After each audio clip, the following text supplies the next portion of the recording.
Yeah, a lot of Sonic Birthing Ritual on the stream as we saw there. That deck's doing quite well as we see here. Yesterday, it was at the bottom of a representation when it Mhm. comes to, decks that don't hit the other category. Today, it's jumped all the way to second place. Jeskai Blink still in first place. It was the most played deck yesterday. It didn't have the best conversion rate. That does go to Sonic Birthing Ritual. But we see Boris Energy and Izzet Affinity still holding strong in the somewhat the places they were kind of knocked down a peg. And then Amulet Titan refuses to move from the fifth place deck representation. It stands strong here, sort of converting a lot of the players into day two. Yeah, we're in Canada, of course. Titans still sticking around here, looking good here on day two. I imagine we'll see that quite late into the rounds. Definitely be looking at some of those players to potentially be making top eight. Also, fun to see Neoform and Belcher, two big decks from the Pro Tour, finally make their way onto the metagame breakdown. Obviously, they were around yesterday, but not in such high numbers that we saw them. And then the other notable thing for me, Izzet Prowess is just not on the metagame breakdown anymore. That was the other Izzet deck we had as we jump into our feature match here. It's going to be Brette Steele on Izzet Affinity. That is quite the last name to be playing this deck versus Arrick Chalk on Ruby Storm. Yeah, and it looks like speaking of Brett had quite a good start this game as it looks like he has a ton of permanents in play. I think there might be some question about the Saga trigger and maybe wanting to fetch and response before you can make mana here. But I mean, this is sort of what you're wanting with Affinity a lot of the time is to very quickly put a lot on the board and then play one or two things and sort of go the distance. And we've seen from a lot of players recently, Kappa Cannoneer has been the default sort of thing to go the distance. And while Brett has access to that, I do believe in this deck. The more exciting card that Brett's rocking this weekend is Arcbound Ravager. Let's Something we saw go. missing from the PT list that is a classic of these decks. Yeah, that is. I mean, it's funny because that doesn't have Affinity on it, but that is, I think, the card people think of most when they think of a deck like Affinity. Other than that, it's that Saga you mentioned, Shivan Reef in the lands. Mox Opal back in Modern after a stint on the ban list for a while, and then Ornithopter in the middle, if you're not too familiar. That is a very old Ornithopter alongside a Memnite. So plenty of permanents, as you mentioned, for our Affinity player. A Surveyor land there is Elegant Parlor, gives Arrick an extra look. We'll have to consider. This is definitely some sort of race. Both decks can be quite explosive, arguably the combo deck a little bit more so. But again, both players want to set up, and there's a Ral. Good turn two there for the Ruby Storm player. Yeah, as the Ruby Storm player, this is sort of like you want a Ral or a Ruby Medallion on turn two basically every time. It's one of those things where it's like, yeah, there are things where that isn't the case, but for the most part, you're really happy just this always being your turn two and sort of just being like, okay, can you stop it? If not, I can probably kill you in the next two turns, if not the next turn for sure. It looks like Brett didn't have a whole lot to do, maybe representing something like Metallic Rebuke here. Yeah. That was the first thing that came to mind as soon as I was like, wait a second, Infinity Passing with nothing else does feel like a counterspell. These are, of course, in blue and red. Very popular color combination across a number of different decks this weekend, and there are some potential counters. As you pointed out yesterday, and as we'll reiterate today, our players do have access to open deck lists when they sit down, so they will know, Arrick will know all the disruption available in main deck in game number one. Have to imagine there is less than there would be potential sideboard games. So this is a pretty important game for Ruby Storm to try and take, given that typically for the combo decks, game one is the easier one to win, and then the other two and three can be a bit more challenging. As Manamorpho is going to be put on the stack, Route is going to trigger. We're going to make some mana and draw a card. This is one of the best rituals they've ever printed, as long as you have a cost reducer. Yeah, and you know what? I was actually looking at the deck list here because I hadn't had a ton of time to look at Brett's deck beyond the Arcbound Ravager. He's actually deviating a lot here. I think to make room for these Ravagers, he actually put all his Metallic Rebukes in the sideboard. So we have two Sink in the Stupor. That's our only counter magic in the main deck. We're tapping out a lot more, so pardon us on that one. But this deck, it is a lot more explosive than the other ones, but cannot defend and sort of play that tempo-y, delvery game as much. So, this might be sort of chalked up here for steal as long as we don't fizzle on these Ruby Storm draws. As you do sort of see, he sort of just put his hand down. He's kind of like, yeah, if I had a Sink, I probably would have done it by now. Yeah, that's true. I mean, Brett knows that Arrick knows what the deck is in, so we're going to be flipping over a couple cards there and bottling there. Ren's Resolve. Actually, I think it's back-to-back Reckless Impulses that got resolved, but all kind of the same in the wash here for Rel. All the Manamorphose mana is gone, but we'll be back with more. And I believe, based on what I've seen already with the life pad, it is evens for no flip and tails for flip. Sorry, tails would be odd in this case. Tails never fails, as we say back home. We'll see how Arrick does with his potential Ral flip, as he's played quite a few spells already this turn. Yeah, and it looks kind of like Eric's hand is pretty set up to win it all. We have the wish. I believe that's the Doctor Who Past in Flames as well. So I think it's just a matter of making sure we have all our mana and we don't miss sequence. And this is like a really important thing, as silly as it sounds. When you kind of have the game wrapped up, quote unquote, just take a second and make sure you're not mis-sequencing and accidentally putting yourself in a position where you could lose, right? Win Yep. the games you're supposed to win. Yep. I think especially when you're not playing an A plus B combo deck, where maybe things are a little bit more straightforward, as Ra's going to flip with a number higher than 8. In fact, it's exactly 8, which is where you want to be whenever you flip this Planeswalker. Yeah, so if we had a sync, this would have been the last spot where it would have been at its best because there was a spell in the stack we couldn't ultimate the Ral. So at this point, if you weren't sure, you're 100% sure that there is nothing to stop you at this point. So it's just academic at this point. As you said, though, go through the motions, flip the cards over. There are whiff rates. Oh, not anymore. Brett decides to wrap it up as Arrick flips over, 8 pretty good cards. I think 6 of those at least were spells. One of those was a wish. That's going to be more than enough for Affinity to pack it in. That's a turn 3 kill on the play for Arrick. Pretty nice way to start your day 2 of RC Calgary. Yeah, and this is why you play Storm, right? We talked a little bit yesterday at the start of the broadcast that Storm is a deck that hit or miss, right? Sometimes you're just winning on turn 2 even, lots of times turn 3, but sometimes you go off like that and you actually whiff, right? You don't have the Pass and Flames in hand. You hit a bunch more rituals and things don't really work out. Pretty cool to see Heroes Hangout from the Spider-Man set in this deck. It's a pretty good little mini version of the draw spell, a nice innovation here. But this deck, it has these extreme confidence intervals. Every time you look at the Frank Karsten data, it's basically to the top and the bottom, because it is so wild the difference you can have with these games and the matchups. Sometimes your good matchups just look bad.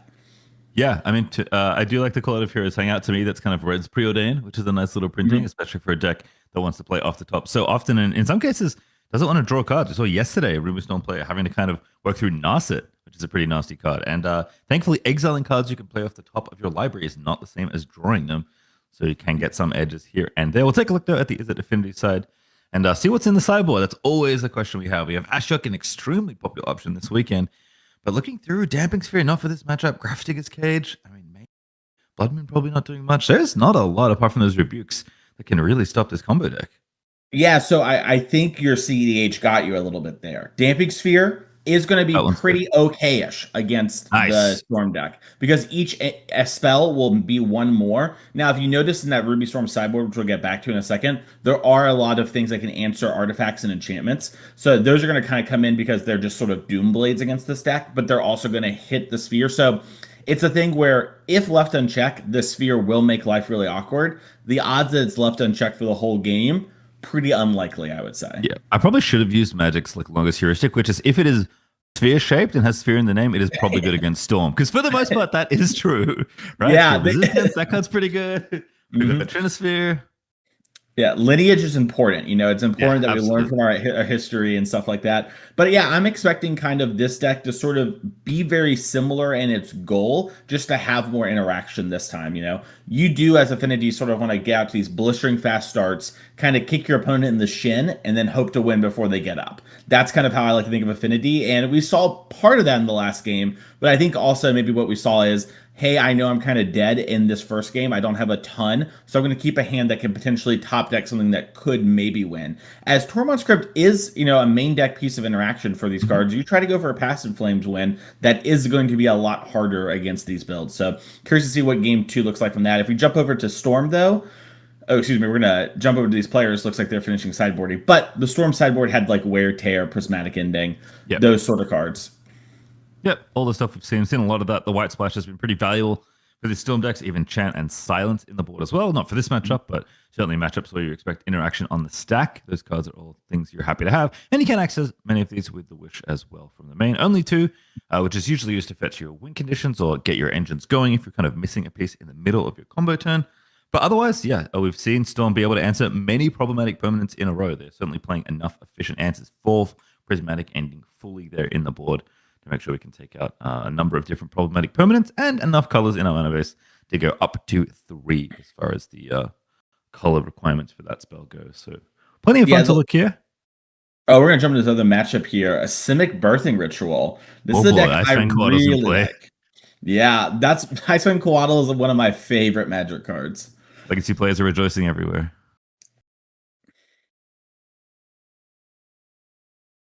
All right, so Simic betting ritual. We did see 5-color ritual today, and I believe that same player is actually doing pretty well in the standings. But Oculus, Terror of Standard formats past, and I guess still technically now too. Sometimes it's going to hit the board, and if you've never seen this one before, it's pretty good. Taking over games in very, very quick succession.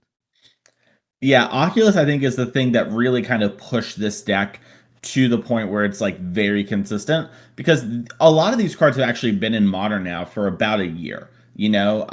But when you were birthing ritualing into something, it was kind of like, well, what are you going like? What is the win condition, right? Because you just can't keep accruing value. And there are like some cards, but I think Oculus is the thing that pushes this over the line, and the metagame moving to be much more have a lot more combo decks. Excuse me, means this deck gets a lot better, and the more people try to ride one or two threats to victory and cast cards like, let's say, I don't know, Quantum Brittler as a random example, you know, then this deck where it's like, oh, I have a bunch of counter spells, makes that a lot harder of a proposition to win with. Is that the most played card this weekend? Certainly could be up there. Riddler's been quite good. I think Quaddle's going to be given a read. Only 2 snow permanents. I can tell because I don't believe Quaddle counts itself, but if I'm misremembering, Quaddle is online. Not that I think it's particularly relevant right now. The Oculus and the Manifest, the big problem that Jesco Blink is going to have to deal with here. Owen's in a spot of bother, but there's plenty of spells for Blink to play. We're going to start with this one. That is Fable of the Mirror Breaker. Yeah, and this is, I think, just a good example of what I was trying to highlight there. Oh, we have another Quaddle in hand, so we might be trying to redraw into a Flare here or a Force Negation. But when you're tapping out for these big cards, that the plan is they're going to like let me go the distance, as we did draw a Flare there. There's just a lot of, yeah, you just have a lot of agency over, you know, what's going to resolve, and you can eat whole turns basically. And in spots like this too, if you're feeling really good with your Oculus and you know there's not much that can punish you, we see a lot of Solitudes already in the graveyard. You know, now your Oculus wins the game incredibly fast. I mean, that's 8 damage on board, and I see a lot of shocks, you know, in Owen's mana base, so I have to assume we're in the low, you know, 13, 14 range at minimum. Low warped in, of course, so it doesn't get to stay on the battlefield. Did draw 2 cards, though, but we're back with a vengeance. Affinity off to the races once more. Pithing Needle is the card played there. We have a Nose of Saga once again alongside a Mem Knight, and an Islander's Elegant Parlor once more. Bound to Surveil, and that's going to be a second tap on that's an MDFC flipped over. I think that's Valakut Awakening. You nailed it. I'm going to assume Pithing Needle is on the Ral. I believe Monsoon Mage is the backside. Would make sense. Oh, fan favorite Claws of Gix is in play alongside this Mox Opal. And Kappa Cannoneer going to be the big payoff there. Yeah, and this is one of those cards that when people saw it in the MH3 sort of early previews, they're like, that card's really, really good. And, you know, we just didn't have all the affinity pieces really needed for this card to go out of control. But like you mentioned at the top of this match, Mox Opal recently unbanned. That just gives you so much more speed and as another 0 for your Kappa Cannoneer, right? So it just ends up letting you get more things so you can then get your Kappa out sooner and just have, in general, stronger starts. Yeah, you mentioned as far as pressure goes, Kappa Cannoneer, absolute house when it comes to dealing damage. Just deals damage in huge, basically unblockable chunks every single turn. You do have to find an artifact in order for that to happen, but in a deck full of artifacts, that's typically pretty easy. In fact, Brett's going to get a free one on the next turn because Urza Saga is about to hit Chapter 3. So Ruby Storm under pressure on the draw. I have to imagine that play versus draw are going to be pretty impactful in this matchup. We'll see how Arrick can navigate around what's going to be a pretty quick kill here if left unchecked for the affinity player. I think Arrick has Ritual into Medallion and is maybe going to try and win this turn. I don't think if I saw Meltdown in the sideboard, but I had a card that looked like one. I know that is in the format now, but we'll see what happens. There's a Medallion, 1 floating, and plenty of other rituals behind it, and a Prismatic Ending. There is a lot of mana in this hand. Is there a payoff here for the Ruby Stone player? But he's certainly going for it. So wanting to get around the Capaneer, around potential interaction that could be here. Another ritual goes from 1 to 3. We turned that into a dark ritual thanks to Ruby Medallion. And here comes the first little bottle draw. Reckless Impulse going to find 2 off the top. Could be 2 mana floating here. There's another draw spell. That's good. That's usually where you want to start. Yeah, I mean, you could. So the trick to this Wish in Modern is that it doesn't go to your hand. You play it for the turn. So if that Lana was untapped, we might have been able to kind of get here this turn. But hitting the Surveil land there, a little awkward for winning here, but could very easily just storm off into more rituals. Rend Resolve. Oh, there's Manamorphose with Pretty 1 good in the pool. One more mana, one more draw. I see a Past in Flames. And the middle card, I can't quite tell. Not a Melton, though, I'll tell you that much. So we are going to go again. 2 mana and a card. Better be a good one. Didn't see it. I think it was a Scalding Tarn. Yeah. I mean, can play land. Oh, no, can't play land. You're on the draw here. You've already played your 2 lands. Oh, no. This is turn 3. Brette missed a land drop last turn. Oh, interesting. Okay. Yeah. Because we went tap land, a Storm. Makes a lot of sense. So there is the land drop that Arrick is allowed. Brett tricking me by missing his land drops. Terrible affinity play with their what? Is it 20 lands in this deck? It might not be 20 lands in this deck. I think you're barely pushing 20 even with the MDFCs. I think it's like 19 for this build. I'll have to take a check. Not many lands between either of these players' decks. I have to imagine as Sacred Foundry going to come into play. Going to be untapped. And we still have Prismatic Ending here if we want to take something out of play. But again, not really the turn you set up for yourself. 2 lands, so in exile is not where you want to be. I see an ending in hand. I don't know if I see any other draws. There is, again, that Past in Flames, but I think we don't have enough mana. The other red card is Wish, but we only have 2 mana in the pool. This will be 3. It's unfortunately going to be the big finish, Prismatic Ending, taking out Mox Opal. Oh, interesting. I thought he was going to get the Pithy Needle to maybe set up for a Ral, but looks like he's going to try and fight over the mana, prevent this Urza Saga from making constructs. That makes a lot of sense here if you're just kind of hoping to have some time.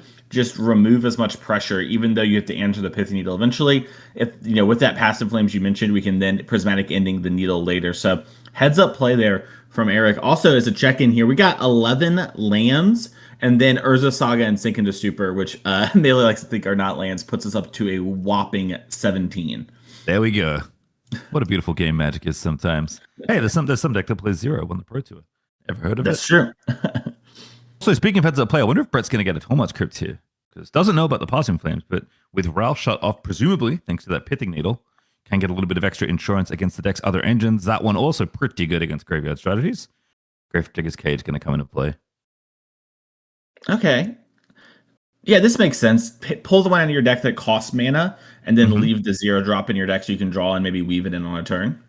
Also, X players can't cast spells from their graveyards or libraries. Doesn't work against everything the old Gravedigger's Cage. Always have to read it twice, depending on the deck you're playing. But it does work against Past in Flames, which is exactly what Brett needs. And as you mentioned, Urza Saga just has this great little luxury of also, I don't know, paying for your artifact for some reason. Pretty good land. As cards come in, Cannoneer is a 6, I think. If I'm reading correctly. Mendmites, of course, the famous 1, so it's going to be in for 7, and it should be 2 turns or less, depending on what affinity can produce. Don't think there is...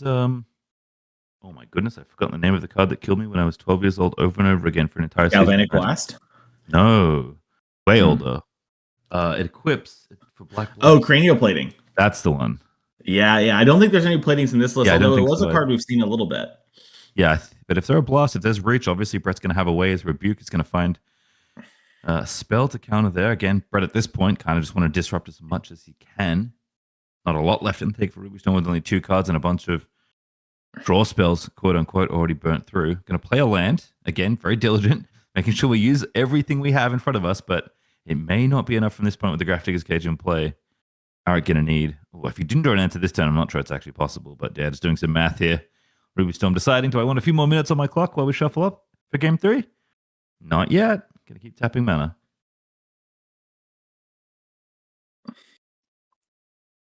That's a wish. Do it Meltdown? That'd be pretty good. You do have to play it this turn, though, I will say. That is different from the wishes of the past. It doesn't put it in your hand like the wishes of judgment do. It's you may play that card this turn. So it's use it or lose it on the spell you get. Yeah. Ending on the cage. I think we're in a tough spot here beyond just what's going on, because I think there's a Galv Blast in hand, which means we're at 1. Yeah. Oopsies. Yeah. Any artifact's going to do it from that point. If Mason's math was correct, it often is, folks, I have to say. Mason doesn't miss too often. Certainly hasn't missed when I've been here in the booth with him. As we'll shuffle up for game 3 here. Kind of as expected on the play. Players looking good. Big draw for Ruby Storm, getting a kill on turn 3. And basically the same story here for Affinity. Finally finding a payoff for all those little artifacts. And big difference in the deck when you play a bunch of zeros that do nothing versus a bunch of zeros and then something. And this something was a Kappa Cannoneer. As we jump on back, more shuffling between Semi-Birthing Ritual and Jeskai Bleak. Wonder who won the last bout between these two. We'll find out those. You take a look at the deck list once again, just checking in, see if there's anything else in the sideboards or maybe the main decks that catch our eye for game 3. Yeah, the one thing that we didn't get to talk about last time that's a little hit or miss is Brotherhood's End. So it deals 3 damage to all creatures or destroys all artifacts with mana value 3 or less. That obviously some of the time is just absolutely backbreaking, right? I mean, imagine that last draw, even with just the Kappa left behind, though, you would have had room to maybe maneuver. There wouldn't be all these problematic stuff, and it would just be the Kappa. That being said, this deck also plays weapon manufacturing, which makes a bunch of munitions. So when munitions die, you take 2. So there's a little bit of, do you want this Wrath or not? I lean towards you probably want it, especially on the play. Just even going Ritual into, Brotherhood's End to get rid of the turn 1 setup, I think is worth the risk. But I am curious to see sort of, do we want to just have both in the main deck, 1 and 1, and be able to wish for the other one? It's going to be a little interesting to see how we're going to go about setting ourselves up, here on the play for game number 3. Yeah, I'm kind of with you on certainly wanting that card in some capacity. I think especially on the play, I probably want both of them in my main. If I'm wishing for Brotherhood's End in the middle of a turn, I feel like that costs us 6 mana. I mean, 4, I suppose, if I have a cost reducer, which I'm hopefully going to as a Ruby Storm player. But I feel like if I have access to that much mana, I'm probably maybe going to win, and I can just wish for a different answer if there's a problematic permanent. Tough to say, but I certainly think there's at least one in the main deck you have to imagine on the play, and card that I have access to. I did mention Meltdown, which of course is a legal modern card these days, thanks to the blessings of Modern Horizons 3. But most players have opted for Brotherhood's End, a little more flexible in the sideboard for this Storm deck. Kind of gets rid of, hate bears and hate artifacts, of which, there are many when you're playing Storm decks, often in games 2 and 3. Yeah, it's one of those moments where it's like, do you want to have the more flexible card in the case of Brotherhood's End that's maybe a little bit clunkier, or do you want to have kind of the hammer card in the case of Meltdown that's like, I beat these cheap artifacts. That is what I do, but I only do that, right? And a lot of times, too, Brotherhood's End, as we're kind of talking about here, basically does that as well, right? Like, especially when your deck has these rituals, it's, you're 2 for 1 yourself. But if I told you, that you were sort of, discard 2 cards to beat your opponent, you'd probably be pretty okay with that. Yeah, I think so. Not a bad trade. My pitch spell for your game is land Lava Spur Boots. Spy Bluff Canal coming down, not necessarily the turn 1 on the draw that Affinity was looking for, and it's land. Noza Veil land, notably, been very popular for so many decks this weekend. So no additional minor selection for Arrick, but do we have a 2-drop? Yes, we do. Which one is it? They're all pretty good. So this is a moment when you're Arrick, you really need to lock in. And for those at home wanting to kind of take that next step as we do play Ral towards playing at the highest level, your opponent kept a Star's Affinity that did almost nothing on turn 1. There has to be something good in that hand, or some card you think is good in the matchup if you're keeping such a slow draw, quote unquote, right? And we see that here as the hand has both Damping Sphere, Metallic Rebuke, and I believe our Grafdigger's Cage. Makes a lot of sense that Brette sort of led in this way and sort of was like, okay, I'm going to set up, and then going forward, I'll have Rebuke to answer your problems. As now Arrick does have to answer this Sphere. You theoretically can play through the Sphere. In reality, you cannot. Does have a tear. Going to take out that Damping Sphere, get a Row trigger. See what happens. Have some fun. Take some damage. Not take some damage, but no flip. Is it going to deal with 1 permanent? But as you mentioned, there's going to be more where that came from, and I think Arrick has to believe that's true as well. Metamorphose, though, going to at least have a look. 2 mana in the pool, it is possible. Yeah, I mean, the fact that our 0 mana artifact is EE and not Tormund script here, a little awkward. We could die this turn pretty easily. The prismatic ending as well, so Arrick going to have some outs if the turn doesn't resolve, but you might as well go for it here. At least have a look, see what's on top of the deck, give it a go. I think one of the nice things about this version of Storm is that you just play so many good incremental advantage spells that all, hit critical mass is your hope. Is that's one spell, a pretty good one there with Metamorphose on top. Gonna pop that one onto the stack and get a bit more mana and 1 more card. But if you commit a couple spells, it's not like you're using all your rituals to play ad nauseum, right? Where you only have 1 spell at the end of your chain. You often have a bunch of extra cards in hand. So you can afford to, try, have a look at a couple cards. Okay, I whiffed. Maybe just play an interaction spell, maybe pass the turn. Still have enough cards to maybe go off again. So I do like that these decks are a little less all-in, I guess I'll say. There's quite a lot of play, quite a lot of grind to these Ruby Storm decks, despite, how they appear in some games. Yeah, I wonder if Eric's thinking about flipping his Ral here. It looks like we've flip my Ral. Yeah, I think we won the flip, and we're just thinking about, okay, am I fine just with this being the turn, right? Like I maybe put my Manamorphose on white red or whatever, prismatic ending the Lava Spore boost, prevent Capicandia from coming down and sort of punching me in the face. And then I just take up my Ral, and then next turn I sort of set up, take up Ral, and then the next turn ultimate. You can do a quick count of how much loyalty it is. Ralph's starting loyalty is 2. That could be wrong. Unfortunately. I mean that's good. I will say, like as much as I enjoy Ral, I do think it probably shouldn't be any higher than 2. Well, I wanted it to be 0. I wanted it to be like if you put some Storm Planeswalker, so you have to flip it. It always starts at 1. I thought that would make life a little easier on players, but I lost that war. That would be cool. I can see why they didn't do that. Also, it's 6 spells, which is you could say kind of analogous to 6 mana, and it's kind of casting Mind's Desire, which is a 6 mana sorcery. So I can see why they wanted to give Ral somewhere to start. Could have been 1-2, I suppose, if we wanted to make it fun. But yeah, I'm having war flashbacks right now.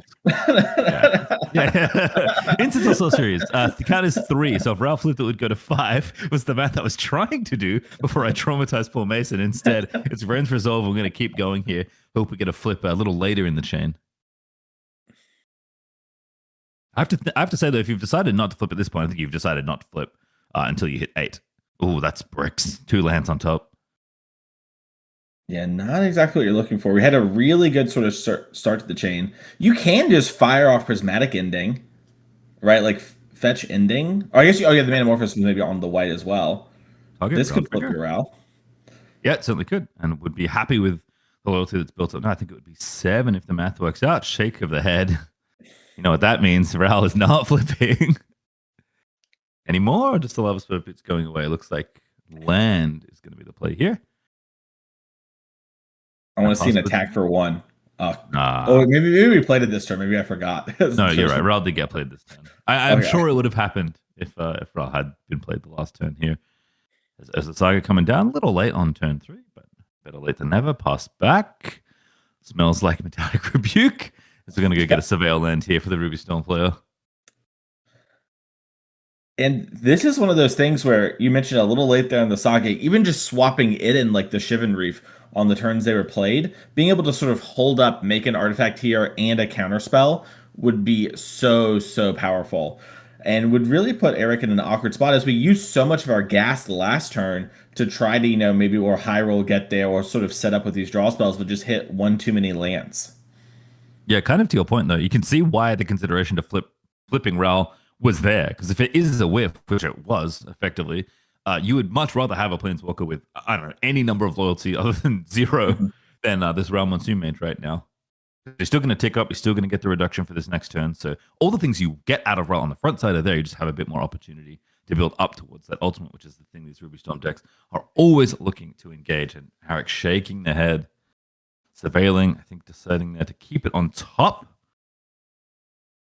And yeah, we're going to put a Scalding Tarn into play. We are going to exile this Gemstone Caverns forever. It is now no longer going to be playable because Arrick will not get a second land drop, but that hand looks to be full of things that aren't instants or sorceries.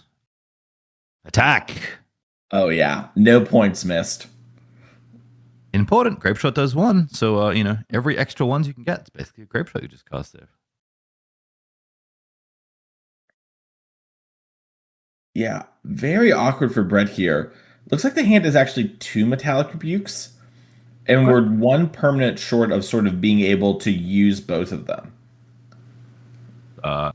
Monkey, I suppose. Not enough objects to improvise with.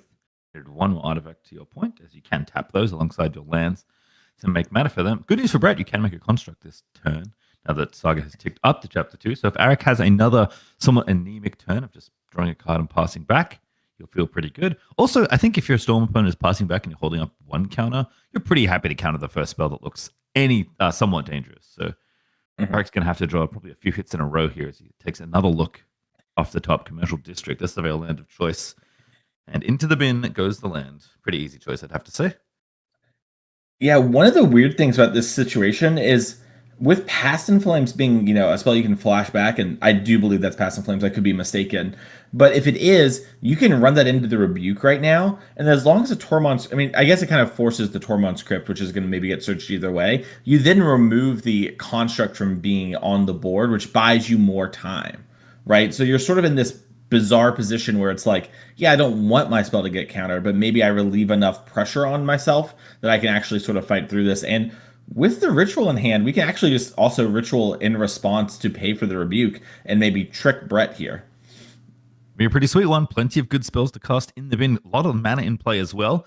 Often these Storm decks are playing rituals to generate mana, but if you just happen to play 5 lands naturally throughout the course of the turn, each of those lands represents a spell you can cast with a cost reducer in play. Pretty much all of your spells cost 2. And when they get reduced by 1, they, of course, cost 1. That's how math checks out. So if Arrick does have a Piff in hand, does feel like a good spot to go. I think I spotted a Wish as well, so potential lines there. That's a Pyretic Ritual for sure. That's a Wish. That's a Metamorphosis is the other hand. Now we're trying to think if we can play around Rebuke. Yeah, I wonder if we're thinking about like wishing for Orm's Chant and then just chanting. Hate it. 3 mana line, of course. 1 white for the chant, 2 for the Wish currently. Roll of the die and no flip of the Rowl, but cards in graveyard is a valuable place for them to be. You have to imagine Arrick has access in the board to a Past in Flames, if that's the line you want to go for. Metamorphose definitely signaling to Brette that something spicy is happening this turn. Rowl triggers again, Metamorphose on the stack, and Brette's going to consider. Oh, that's Past in Flames on the stack. Oh, it is. That's the Doctor Who one. That's the Targus exploding. That looks shockingly like Metamorphose, but that is a much different card. Yeah, at least I'm pretty sure that's what this one is. We'll find out in a moment. I can tell you that much. Because if he doesn't draw a card, it's Past in Flames. Yeah, the Rowl flip's resolved, and now I have to imagine we wouldn't be thinking of countering Metamorphose with all the mana up. So I think we're in a very awkward spot. And yeah, this is one of the art. It looks suspiciously close to what you're describing, and here comes something. Nope, never mind. Yeah, and this is what I was mentioning before. Like, if our EE was Tormod's Crypt, then we would be so sort of set up here. Be like, okay, perfect. I'll pop this. Arrick tries to rebuild. I'll rebuke that. We're set. But unfortunately, we hit the EE as our 0. Sometimes that's life. It was Past in Flames, by the way. If it wasn't obvious from Arrick moving his entire graveyard into the red zone, it was in fact Doctor Who Past in Flames. Good eye, Mason, as always. Also, you have to think that ritual on the far left of your screen, that is basically what's going to pay for Metallic Rebuke at this point. So going to start by putting that one on the stack and seeing where we go from there. Again, we're going to be flipping around. We've got plenty of chances to flip, old buddy. This is one of those things. Is the fail. Yeah, this is one of those spots where, like, maybe you're day 1, round 1. You maybe just scoop here because you're like, listen, I'm dead. I'm going to go chill, hang out. You're 8-1 right now. Mm-hmm. You need to kind of bank on Arrick fizzling, right? Like, I don't blame anyone round 1 from scooping in this spot. You're in round 10. You're so close to, the top 8, the Pro Tour Worlds. Just hope Arrick fizzles is your best bet as the Affinity player. And let me tell you, I've gotten lucky before. You can too.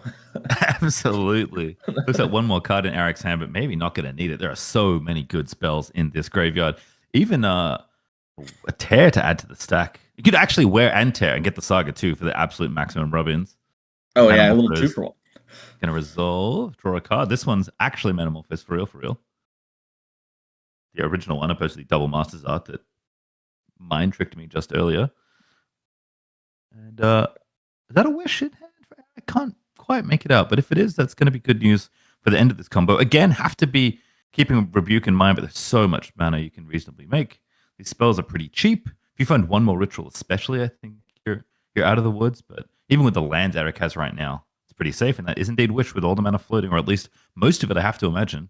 Could be one more, because Wish only costs 2 from the spot, but we are going to go looking in the sideboard for a card. We are going to try and flip Rowl. We are going to hit the wrong number on the die, because we're looking for odds, as even has been 1 point of life every time so far, and I can't imagine Arrick's changing right now, so we're going to tap a mana, look for a card, and I think it might be the Arms Chant you were looking for. Yeah, Chant makes life super easy from here. I also think it's Silence, whatever. Yeah, same card.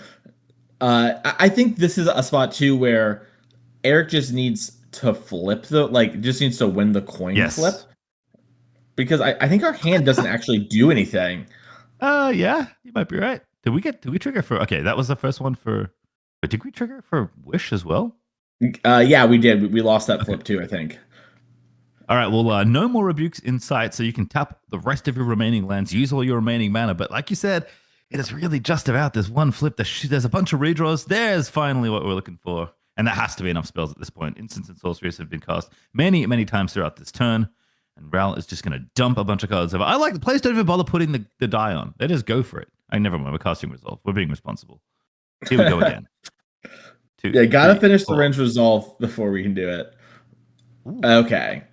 That's that's probably enough, but it's not the best hit ever. We do have Well, Passing Flame still in the graveyard, to be fair. So if we can make enough mana, we can get the Wish again and go for it. But Arrick again, going to make sure it goes through the motions, does it correctly. yeah, this is interesting. So I don't know how much mana is floating, but we have this round. Like you said, we have the Pass and Flames in the yard. So we have definitely 6 mana with the rituals. But if there's not any mana floating, is that it's like kind of weirdly awkward, right? Because like Yeah. Yeah, it is. okay, I don't think there's any mana floating because Arrick tapped a land, cast that first Reckless Impulse. So I think we used most of it for the Wish and the Chance. So not a lot left. Ral's going to come in. I guess if we have another Wish, it costs 1 mana now. That's kind of fun. But these spells, thankfully, are free off the far right-hand side of the screen. And this one's going to make 3 mana. We go again. Oh, I guess we're actually just going again. We're going to try and make a new copy of Ral. yeah, I think we're in a spot where you maybe can win with Pass and Flames, casting Wish and stuff. But I think we're maybe a little tight on mana. So just playing the Ral because it's going to discount either way makes sense. And then if you flip your Ral, it just almost assuredly guarantees the win. Obviously, you could lose because of Ral. You could never flip and then take a bunch of damage. But I think this is sort of a safe bet. So much more exciting to try and do this as well. Also, Yeah. apparently, thank you, production. It's the 40k Passing Flames, not Doctor Who. They've apparently reprinted this card 15 times or so. But good to know for the future. Again, always on our toes with arts these days. It looks like we do have another Ral. If you're wondering why a Ral just went straight to the bin, it flipped over. He chose the new one. Now we're flipping again. Don't worry about it. It's totally fine. There's no loyalty counters on this Planeswalker. It doesn't matter. And Brett is dead. Arrick gonna go to 9-1. Gonna win this game. Took a lot to get there, but the engine did keep on chugging. And Ruby Storm gonna pick up yet another victory on camera. Yeah, and we kind of saw there a little bit why some players are hesitant to pick the deck up, right? Obviously, Arrick did get there, but you imagine a little bit more interaction from Brett, maybe a little bit more pressure. Suddenly, you might actually lose from that spot, right? We also saw how the flip, it was good, but almost not good enough. So the Storm deck is very, very strong, and it is going to lead to some very, disparate game states. And sort of, how easily it is comes to winning. As we're going to go check out our backup future matches, it looks like they're probably in game 3. I have to imagine so, and I am blessed to report to you all that creature on the bottom of your screen on the Civic side, that is Fibblethip, which is quite the banger hit off of Birthing Ritual. Yeah, Fibblethip is my arch nemesis when it comes to this deck. Players love Fibblethip. They draw 2 cards. I'm a big Wan Shi Tong fan in the Fibblethip spot, but I can't deny when you turn your Cooling Oracle into a Fibblethip, it is extreme dopamine. Yeah, exactly. I mean, look, like I said, I'm the kind of player that would happily register Storm and I would enjoy the fact that I might lose the game every time I look to go off. Fibblethip has the same amount of Birthing Ritual dopamine for me. I just want to draw 2 cards. It's Shardless Agent. Going to get shot down by Flage, who has not escaped the graveyard just yet, but usually not too far away. Solitude in play. Endurance as 2 pitch elementals battle in the middle of the board, and Fibblethip just big chillin', wondering if it's maybe time to get in front. Instead, Ice Fang Coatl, much better blocker here from Theo. Yeah, this is going to be interesting. It looks like we may have an Ephemerate here for Owen, so we could, in response to this draw trigger, Ephemerate our Solitude because it's obviously going to get blocked by this Icefang Coatl. Shut it off. Yep, indeed. Ephemerate. Counterspell? One time? Yeah. Not this time. Goodbye, Endurance. By the way, look at Theo's graveyard. I mean, maybe it's just like, perspective. It looks to be significantly bigger than that deck. And we've got like a good amount of lands and some cards in the exile, cards in hand. We might be like dangerously close to decking, which this deck does do. And against a deck like Jeskai Blink, they actually gain a lot of life. Especially when Solitude sticks in play for so long. Shardless Agent going to do it again. We'll see just how many cards maybe are in this deck as we flip for yet another Birthing Ritual. Oh, never mind. We can hit more bangers. Ice Fang Courtal and Fibblethip, I realize. Now both hits. This is a very different deck than the 5-color one we saw. A little bit more value-oriented, perhaps. Yeah, with the 5-color one we saw, they were really leaning into Cascade being the joke that's like, hee hee, it's random, not really. This deck really is playing it the way they intended. It's like, I've got some cards, and I want to go up a card. Incredible. If we hit Punishing Fire, I'm actually gonna lose it. Of course, it's Simic, so probably not, but I'm getting wonderful flashbacks to a different time in Legacy. This Birthing Ritual is here on the stack, and the end of the turn is beginning, so that trigger is gonna now get resolved. And we're going to look at the top 7 cards here and see if we can upgrade Fibblethip into something else. It looks like we found an Endurance. That's going to win the board when it comes to combat and answer that Flage. There's also a Coiling Oracle. So if you're not in love with your hand... It's true. Can I answer your decking problem too? There's no way it's sacrifice. Thank you, Thea. Thank you for being an adult in these trying times. That does not exile. That gets shuffled in. Yeah, there we go. I know it feels like that, but that's not how that goes. You have to shuffle your library. I'm remembering Endurance correctly, or does it go on the bottom? That's quite a powerful Magic card. It goes to the bottom, yeah. Wow. And normally you see a little shuffling because players have more than one card in their graveyard, so people do often like shuffle it in. As someone who's played a lot of Endurance, I've had to stop a lot of people before we had to have a crazy judge interaction. Where it's like, no way. Oh hey, my goodness. Speaking of no. Oh no, Wrath of the Skies. Haven't seen it actually cast yet on camera. At least we haven't in our rounds. But certainly a pretty powerful sweeper that we've expected to see in a number of different games. It looks pretty good in this spot. Good by board state, including your enchantment. And Solitude's still going to be sticking around.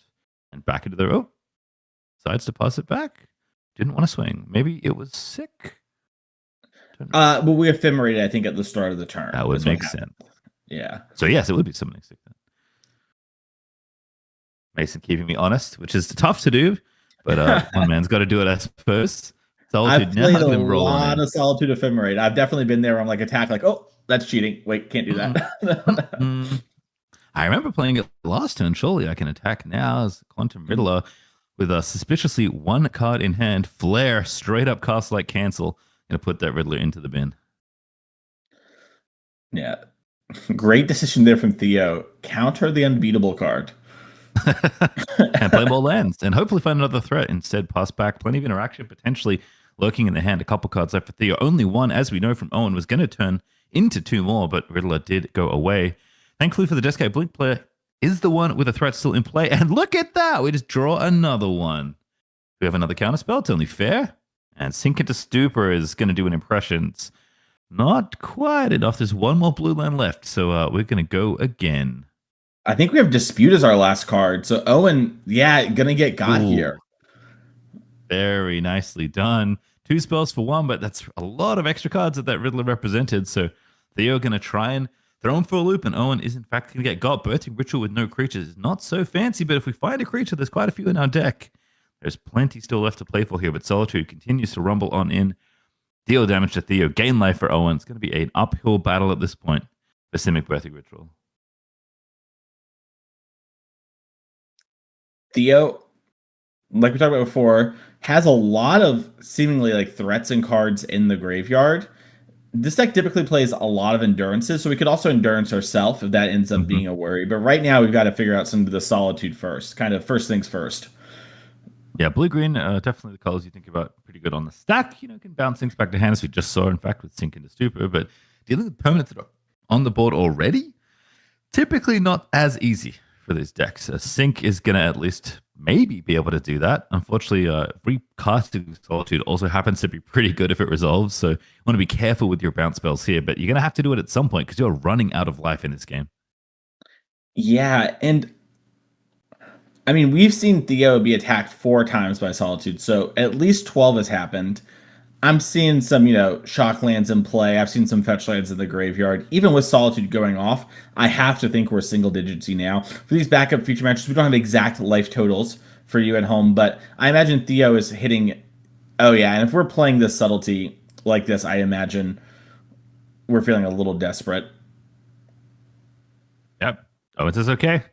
Trigger resolves. I saw Quantum Redlaw. That was the first card ripped off the top of this birthing ritual, but more than one card in Theo's hand means it's not as good as it would be, but still a 4/6 flyer that draws you a card and does maybe some more stuff on the end of it all. So I imagine Subtlety is going to be transformed into something. It will sublimate into Oculus. Also a good hit. Yeah, it's weird too. This has happened to me a lot where with this was Red Alert, you kind of have to wait for the trigger to resolve because yeah, if you go for something like a Solitude and then they counter to protect it, then they end up drawing two. I've gotten burned a lot, and it looks like Solitude's just gonna win the game here for Owen. Yeah, it was just enough, probably enough damage. Again, we didn't have the life totals. We have to imagine Theo was low enough that 2-3 power creatures was going to be enough to get it done there. Oculus would make a blocker, so it must have, of course, with removing the Oculus, meant that you had 0 blockers and then taking 6. I think, yeah, that would have been 6 4 times, and 6 times 4, I believe, it's a number higher than 20.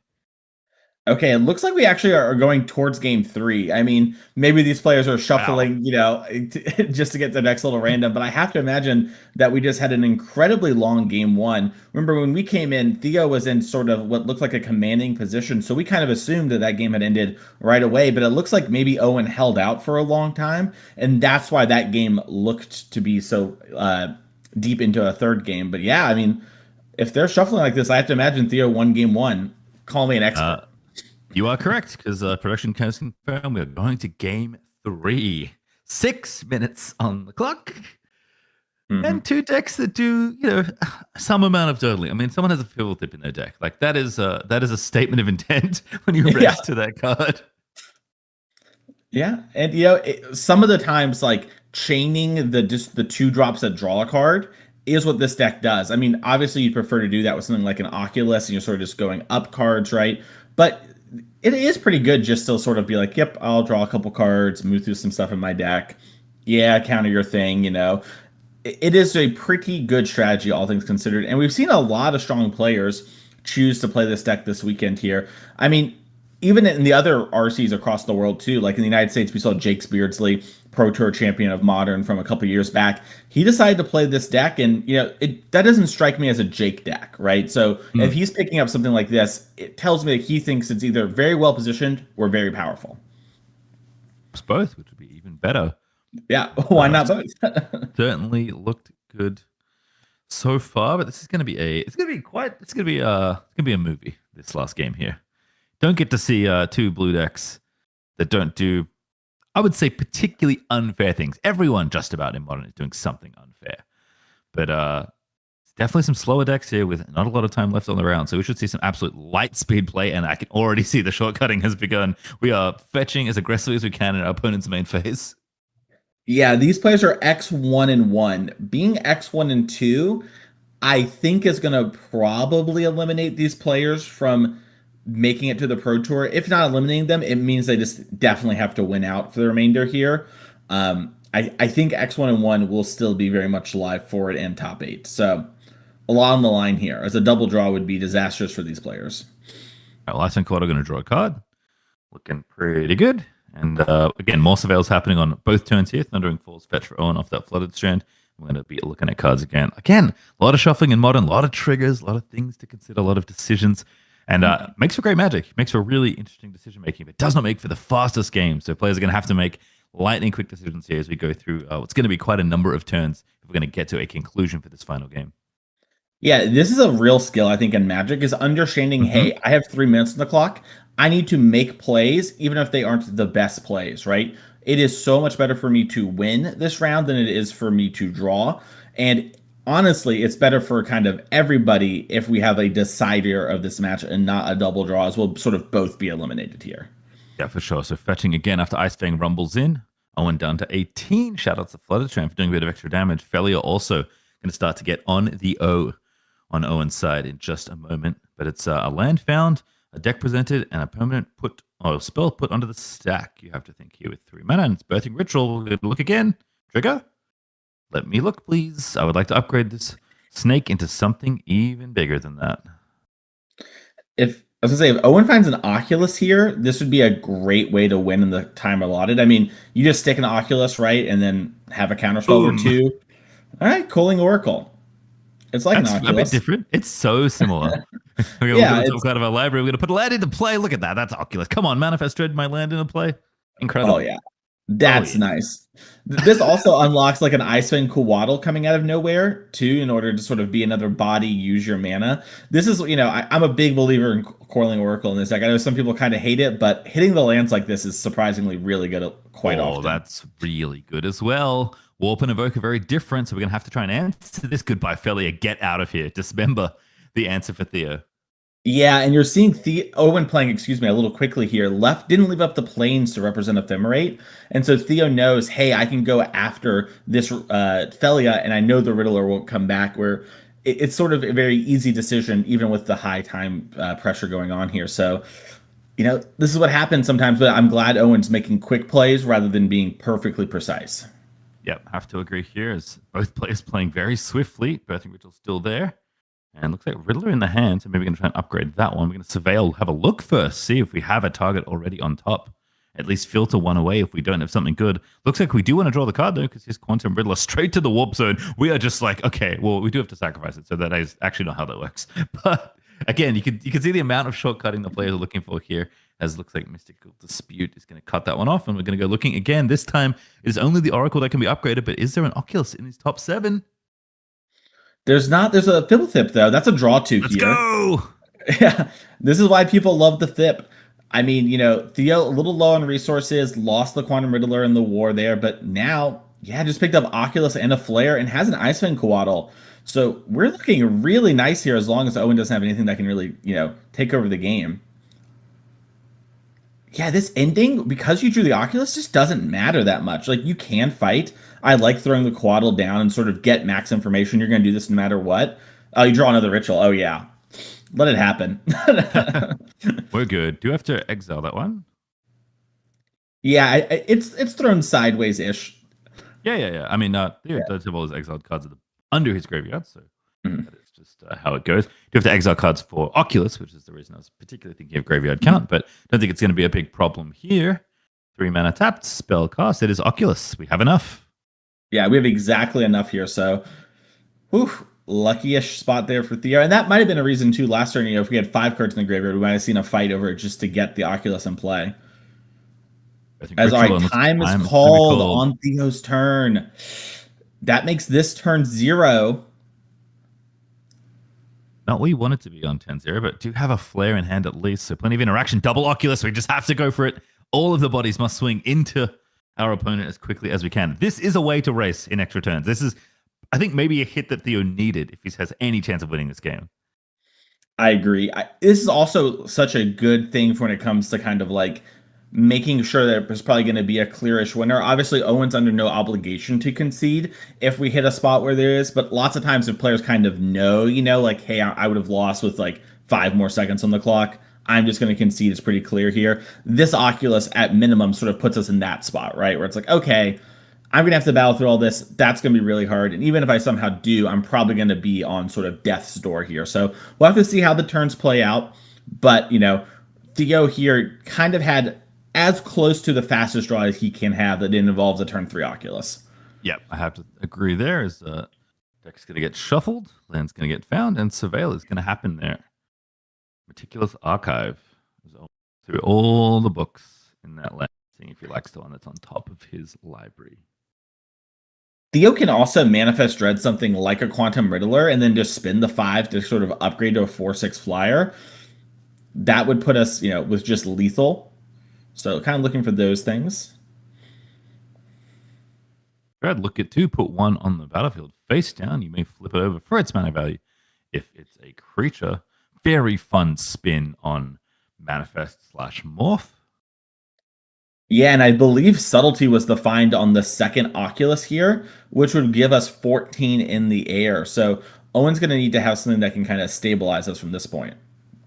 Riddler's going to get whooped in. I think you say, yes, this is fine. Although I guess if you're worried about Ephemerate and co, you want to interact on the stack instead of in battlefield, but we'll just leave it. It's going to get whooped away anyway, so Owen's going to have to commit more spells if he wants to keep the Riddler on the board as a blocker, which, as we've noted, is going to be a pretty important thing in these upcoming turns. Theo, I think, is like, can't wait to flip over this Subtlety. There's a lot of energy here in the Simic Birthing Ritual player. Knows how domineering this board is if it's allowed to stick around, has a counterspell in hand. just needs to get over the finish line here. It's going to have one extra combat step maybe, but you don't want to give another turn over to your opponent if you can help it. You get 5 extra turns, well 6 really if you count 0, but you don't want to have to use all of them. Yeah. Here's Flage. No. I do not like that one. Oh, I'm going to extend the hand. Owen, understanding that the writing is on the wall. Riddler's going to go away to warp. Flage is going to go to the graveyard from being counterspelled. No spells are going to be shot out of the air. And Theo with the double Oculus draw off the Birthing Ritual. 1 natty, 1 off the top. Managing to take game 3 in extra turns. Now 8, 1, and 1.